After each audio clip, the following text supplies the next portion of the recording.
श्री राम जय जय राम। सीताराम सीताराम सीताराम कहिए, जेहि विधि राखे राम तेहि विधि रहिए। इस प्रकार से आकाशवाणी हुई कि हे देवताओं, तुम मत डरो, मैं तुम्हारे हेतु मनुष्य अवतार धारण करूंगा और अपने सभी अंशों के साथ अवतार दूंगा। सूर्यवंश में मेरा अवतार होगा। इस प्रकार से आकाशवाणी हुई। अब आगे। कश्यप अदिति महातप कीना, तिन कह मैं पूरब वर दीना। ते दशरथ कौशल्या रूपा, कौशलपुरी प्रगटे नर भूपा। कश्यप अदिति ने बड़ा तप किया और उनको मैं पहले वर दे चुका हूं। वे ही दशरथ कौशल्या के रूप से मनुष्यों के राजा अयोध्या में प्रकट हुए हैं। तिनके ग्रह अब तरिहूं जाई, रघुकुल तिलक सोचार्यु भाई। नारद वचन सत्य सब करी हो, परम शक्ति समेत अवतरी हो। उनके ही घर जाकर अवतार लूंगा, क्योंकि मैंने उन्हें पूर्व काल में वरदान दिया हुआ है। रघुकुल में तिलक हम 4 भाई होंगे। नारद जी के सब वचन सत्य करूंगा और परम शक्ति समेत अवतार लूंगा। हरि हो सकल भूमि गरुआई, निर्भय हो देव समुदाई। गगन ब्रह्मवाणी सुनि काना, तुरत फिरे सुर हृदय जुड़ाना। सब पृथ्वी का भार हरूंगा, हे देवताओं निर्भय हो जाओ। आकाश से ईश्वर की वाणी कानों से सुन देवता मन में प्रसन्न होकर तुरंत लौटे। तब ब्रह्मा धरणी ही समुझावा, अभय भई भरोसे जिय आवा। तब ब्रह्मा जी ने पृथ्वी को समझाया, वह निडर हुई और मन में भरोसा हो गया। निज लोक ही विरंची गए, देवन ही सिखाए। बानर तनु धरी धरणी में, हरिपद से वहु जाई। ब्रह्मा जी देवताओं को शिक्षा दे अपने लोक को चले गए कि तुम सब बानर का शरीर धारण कर पृथ्वी में भगवान की सेवा करो। गए देव सब निज निज धामा, भूमि सहित मन में विश्रामा। जो कछु आयसु ब्रह्मा दीना, हर्षे देव विलंब न कीना। सब देवता अपने अपने स्थान को चले गए। पृथ्वी सहित मन में विश्राम पाया। जो कुछ ब्रह्मा जी ने आज्ञा दी, देवता प्रसन्न होकर करने को उद्यत हुए, देर नहीं की। बनचर देह धरी क्षिति माही, अतुलित बल प्रताप तिन पाही। गिरि तरुनख आयुध सब बीरा, हरि मार्ग चितवई रणधीरा। पृथ्वी में बनचर का देह धारण किया, जिनमें बड़ा बल और प्रताप है। सब वीरों के पर्वत वृक्ष नख यही सब आयुध है। परमात्मा का मार्ग जो होने लगे कि कब अवतार ले, और वे बनचर सब रणधीर हैं। गिरि कानन जह तह भरी पूरी, रहे निज निज अनीक रुचि रूरी। यह सब चरित सुना विनु विपुधारी, जन्मत ही हत करने विचारी। पहाड़ वन जहां तहां अपनी अपनी सुंदर सेना बनाकर रहने लगे, और यह स्थान बंदरों से पूर्ण हो गए। यह समाचार रावण ने सुना कि विचारा जन्म लेते ही मार दूंगा। अथ अक्षेपक। बसत सकल मम वंश रघुवंशी, ते किमि सकहि मोहि विधवंशी। तद्यपि सजग रहिए कहानी, दिए असुर करी कछु तह थानी। सब सूर्यवंशी तो मेरे वंश में रहते हैं, वे मुझको क्या मार सकेंगे। तो भी सजग रहने में क्या हानि है। राक्षस वहां नियत कर दिए, थाना बना दिया।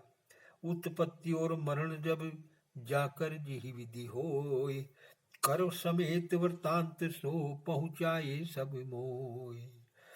जब जिसका जिस प्रकार उत्पत्ति व मरण हो वह वृत्तांत हमको पहुंचाए और कर पहुंचाए। भय दिलीप भूप जब आई, जानी असुर फिरी दिए उठाई। सुनि रावण बल देखन आवा, द्विज लखी सब रानिन बैठावा।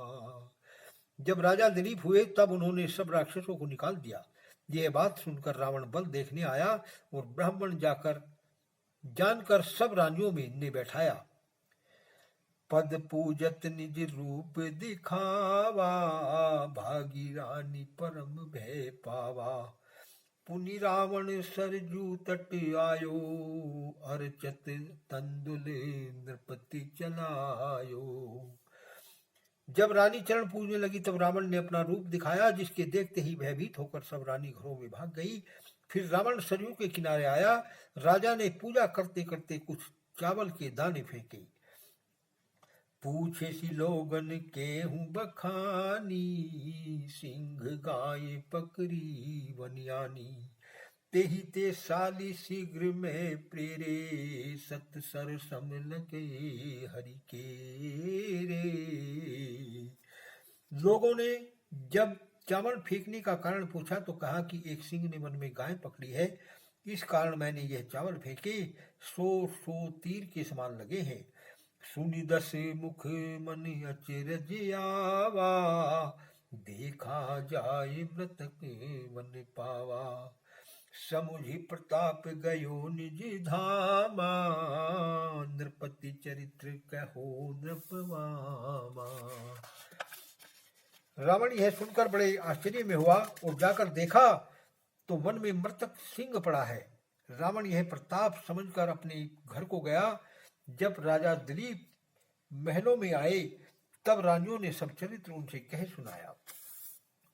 रावण कृत सुनी अवधपति, चंगुल भरी जल लीन। पवन मंत्र पढ़ी क्रोध युत, दक्षिण दिशि तज दीन।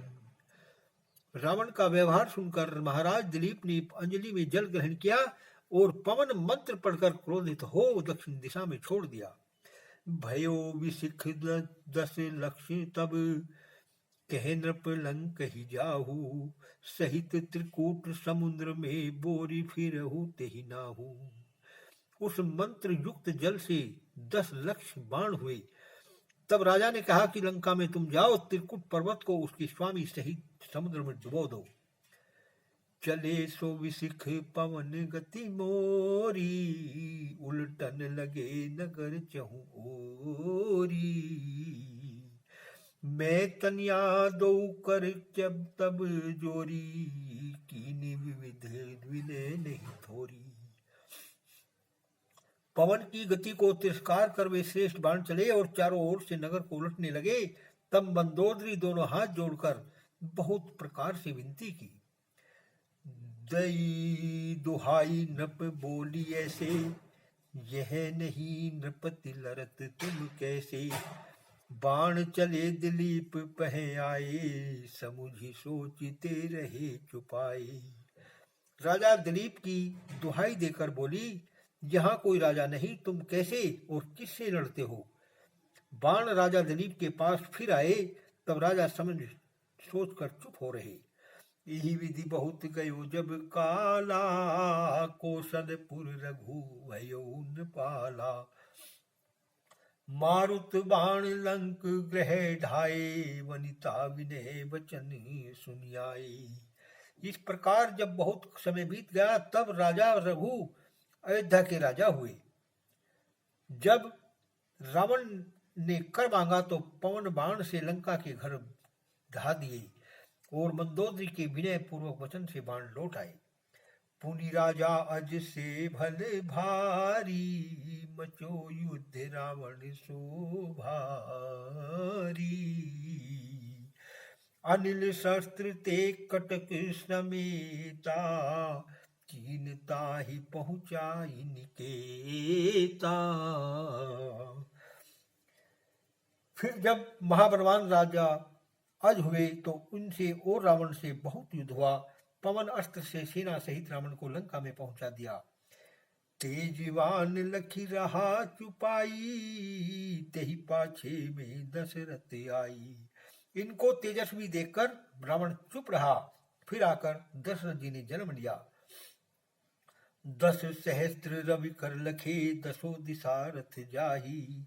10 सिर रिपु प्रगटे सुमन, कहिए दशरथ ताही।